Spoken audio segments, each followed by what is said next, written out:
Hi there, welcome to this quick tutorial video on Burgmüller's charming little piece, the Limpid stream. Now, we're not going to spend any time together learning how to play the right notes or which fingerings to use or how to count the rhythms accurately.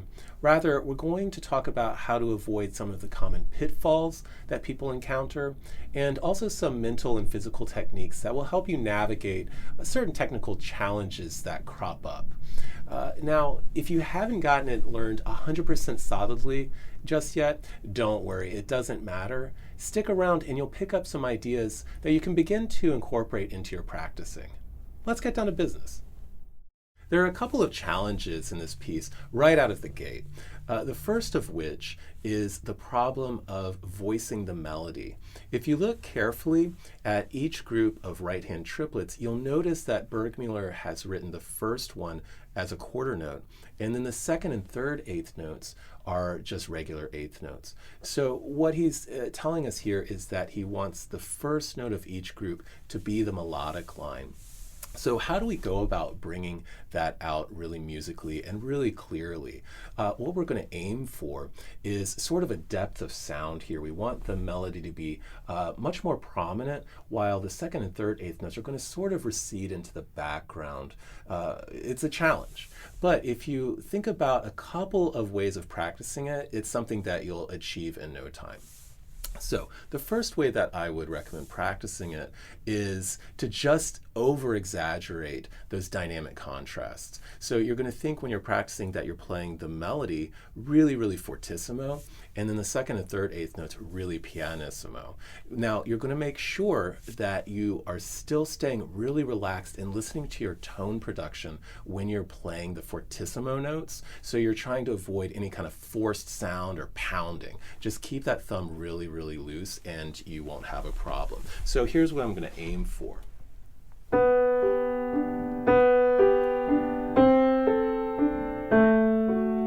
So you can hear that the melody is much more prominent.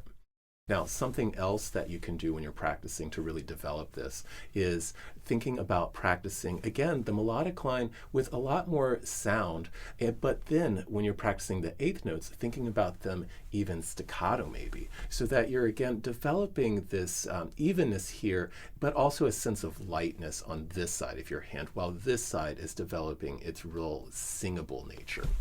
So, for instance,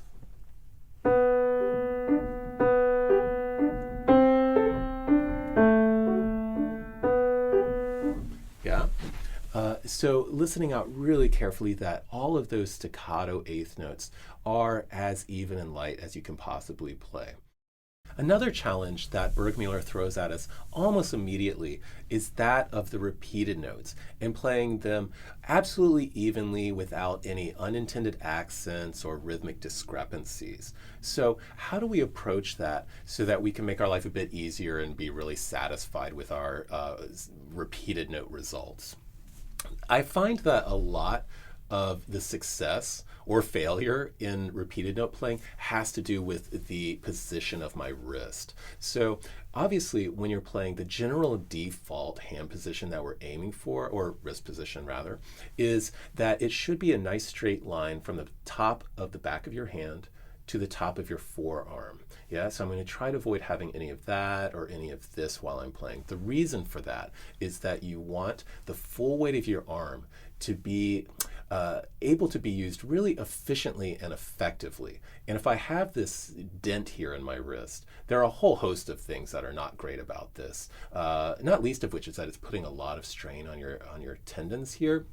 But also in terms of just piano sound production and ease of playing, if you're here, the weight of my arm is down below the keys, and I can't use it very well. My fingers get a little like stuck in the keys. Now, the opposite of that, if my wrist is too high, again, the weight of my arm is not being used, and I'm just relying on these little tiny fingers to try to get, big sound in a Rachmaninoff concerto or something. But if your arm is nice and straight here across your wrist, then you have all of this weight at your disposal and you'll have a beautiful singing tone.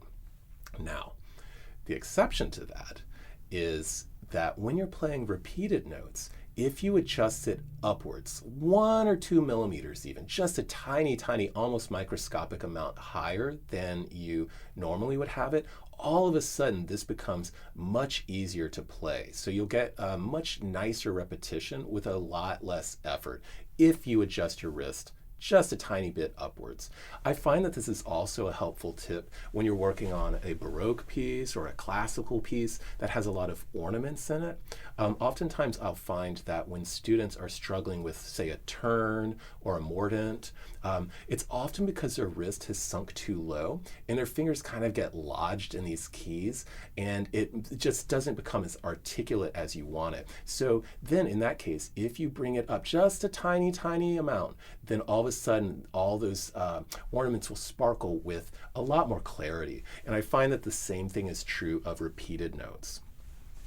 Another thing that I think is helpful when you're trying to get your notes to repeat really nicely is to think about what part of the key your finger is coming in contact with. So a good general rule of thumb when you're trying to repeat a note is to ensure that whatever finger is playing is always going to play on the same part of the key that the previous finger did. So if I'm switching from a finger number 3 to a finger number 2, I'm aiming for the exact same spot on the key. Sometimes I'll see people play one finger right up on the edge of the key, which is our general part of the key that we're aiming for. But then the second finger will be like way up in there, like closer to the fall board. And it becomes much, much more difficult to play really evenly when your finger is in different parts of the key rather than aiming for the same spot. You can almost think there's a little bullseye that each successive finger is going to try to hit.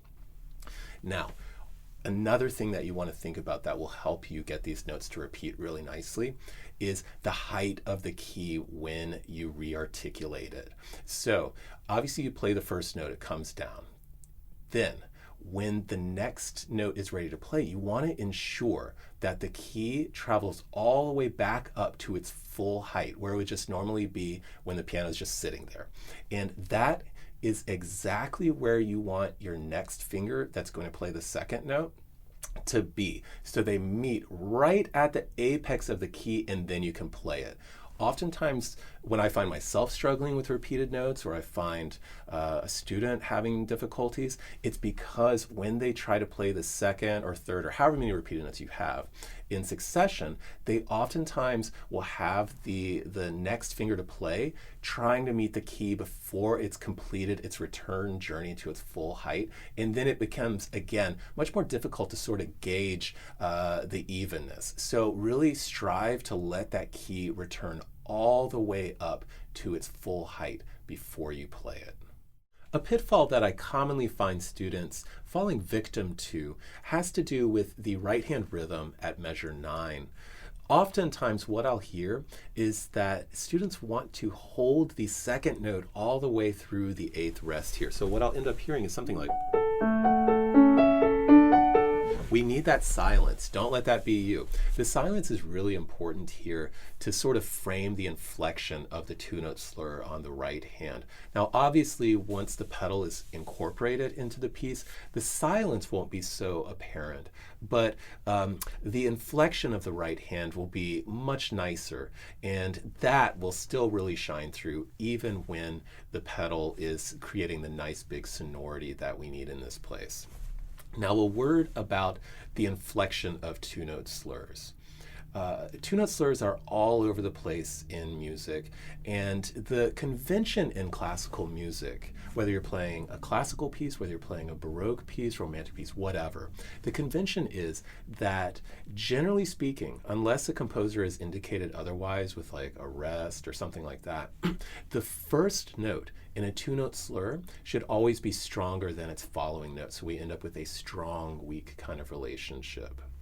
So the sooner you can train your physicality to create that inflection without having to think about it, the better off you're going to be. Because like I said, the two-note slur is one of the most common things that we'll see in all the genres of classical music.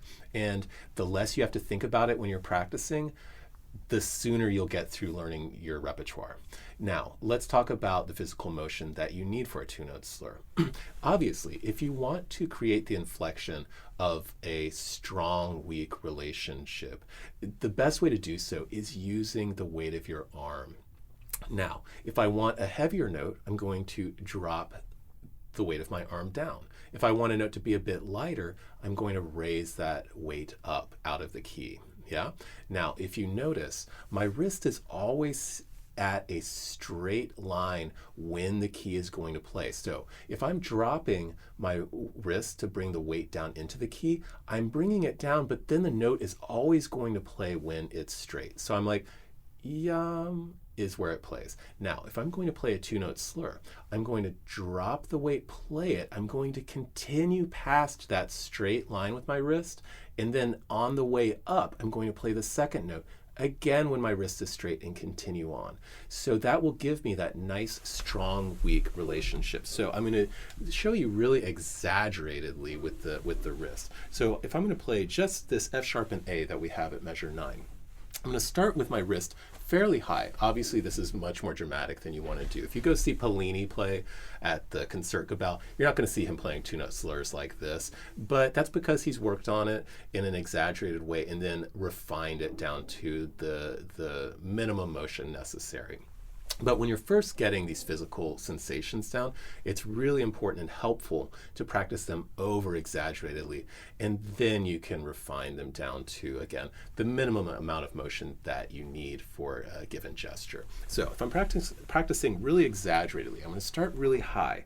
And again, my wrist is going to play right straight here. So boom, and I'm going to continue down, and then the A is here moving up.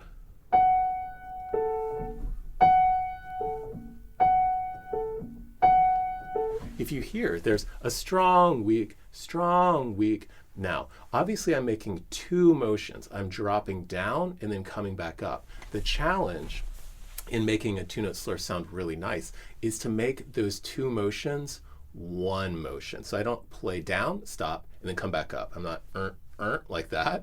But I tell my students that you can imagine it's almost like there's a bungee cord attached to your wrist. So I'm going to drop down and then just burp, come back up. Yep, burp, rather than stop, start. You want it, if you want the sound to continue in anything, you have to keep your arm in motion.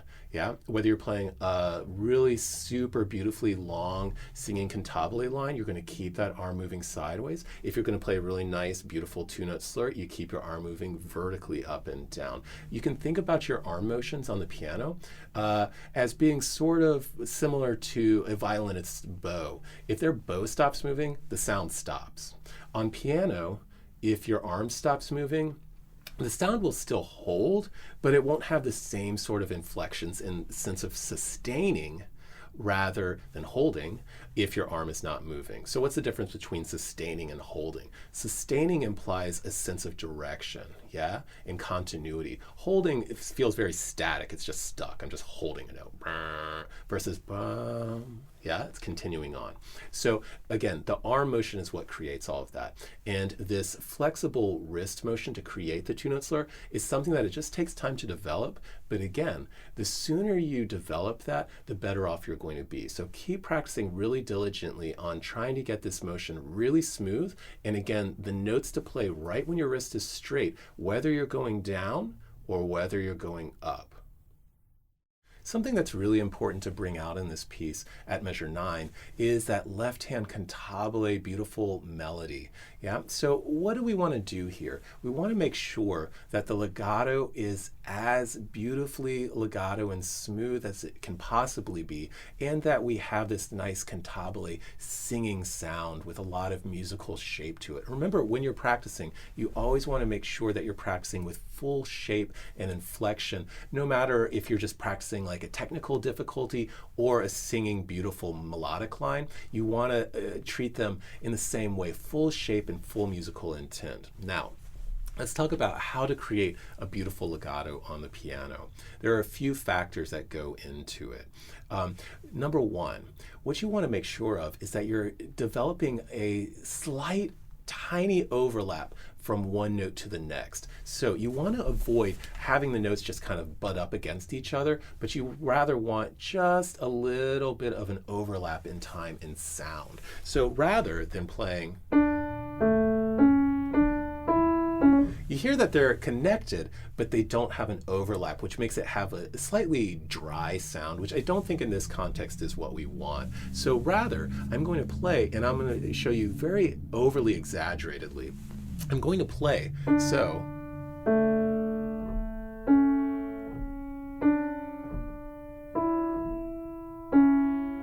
That there's that tiny bit of time where it sounds almost as if you're playing a chord. Now, obviously, when you're playing it in the context of the piece, you don't want that to be apparent. You want just, it's almost like a millisecond in length. So we have just that tiniest bit of overlap. But when you're practicing, I find it really helpful to practice it overly exaggerated and then refine it down, just like all physical concepts. Now, something to listen out for and think about when you're practicing is that the overlap of each note should be precisely the same length. Yeah, so I don't want to end up with any sort of discrepancies in the length, but the overlap should be exactly the same from note to note. Takes a bit of practice, but stick with it and be patient and you will persevere.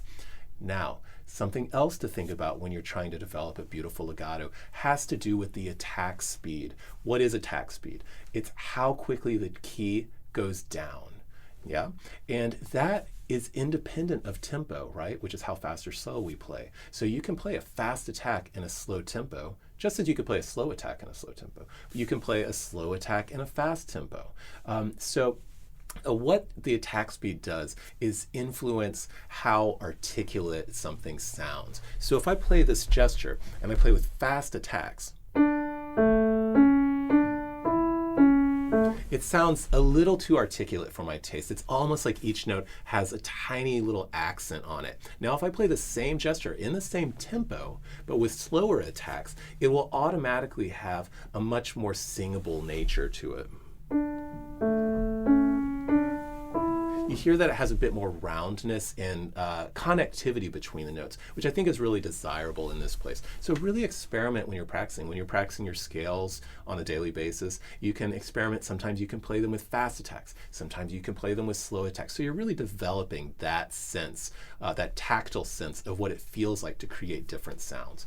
Now, one last aspect of playing legato, and it has to do with your upper arm. So remember, the arm is everything on piano, much more so than your fingers. So what you want to think about when you're creating a nice legato is that your arm is really similar, again, to the bow on a violin or a cello or whatever. If the bow stops, the sound stops. And the same thing on the piano. If your arm moves really smoothly, the sound has like a nice life to it. And if it moves really jerky, or not at all, then it has like a slightly less singing and a more stuck kind of feel. So what you want to think about when you're moving your arm.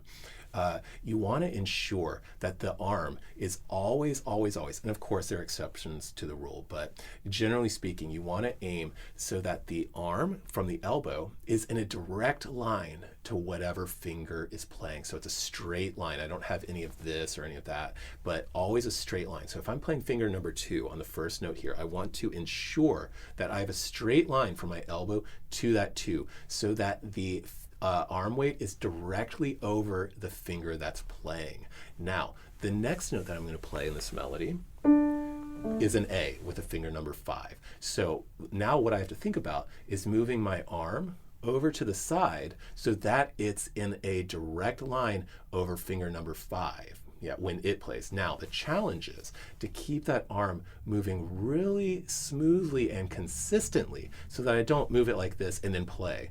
But it's going to be paced out so that when I get to the exact point in space where my arm is directly over that fifth finger, it's going to be exactly the time that I'm supposed to play that A, not before and not after. So it takes a bit of coordination and practice, but stick with it and you will have a beautiful, beautiful cantabile singing style to your legato playing, which will be a delight to audiences to hear.